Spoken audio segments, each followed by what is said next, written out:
Hi, so let's talk about keeping past clients happy and generating more business for you. Past clients are money in the bank if properly cultivated.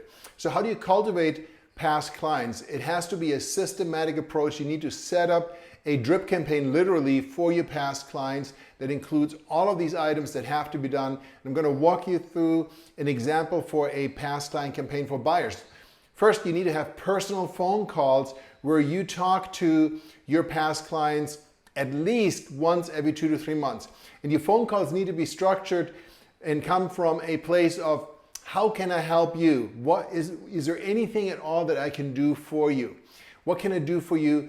Do you have any needs with respect to your home? You want to come from a contribution perspective, and then your clients are going to feel like, oh my God, this person really does have an interest in us, wants to help. So you're checking in every 2 to 3 months to find out what's going on, if there's anything that you can do in order to help them. And then of course, you want to ask for referrals. I'm going to talk to that at the end.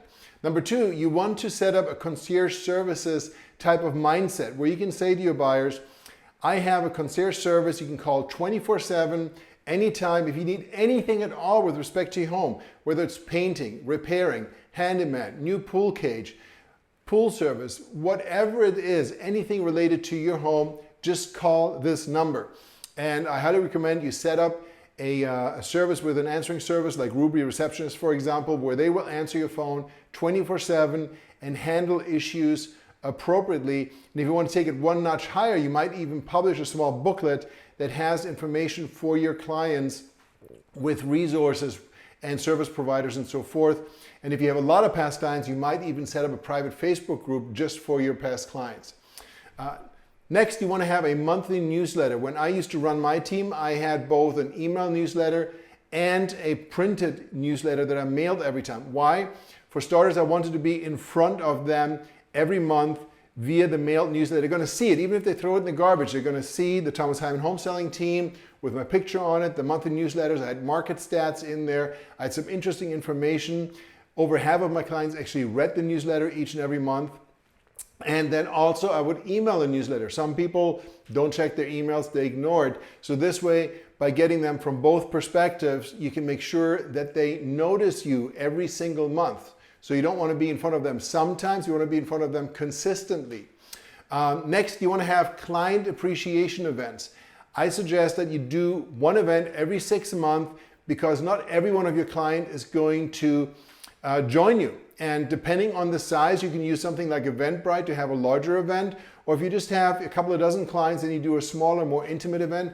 But you want to have a client appreciation event twice a year. And you can even have those co-sponsored by a lender or by a title company. So it might not even cost you anything to put up these events. And last but not least, I would meet with them for lunch or coffee once a year at least. So you want to invite them to get together with them and have just a social one-on-one. And again, the purpose here is to create and maintain that relationship that you started to build during the home buying process. Now, always, always, always ask for referral, because the purpose for all of this here is for you to stay front in mind to them, for them to think of you when they're thinking real estate, whether it's for themselves or one of their friends and family members. And you always want to ask for referrals, because if you don't ask for it, they're not going to think about it. They may have a coworker in the office that told them last night that they're thinking about making a move. And if you don't ask them, they're not going to remember it. So you have to ask for referrals. If you do these things, you should be able to get at least 1, ideally 2 to 3 referrals out of each client that you have right now. And keep in mind, buyers also will become repeat buyers. They're going to buy again, they're going to sell again. They're on average going to move every 5 to 7 years. So cultivating your past clients and keeping them happy is super important. I hope you found this helpful. My name is Thomas Heimann with Realty Partners.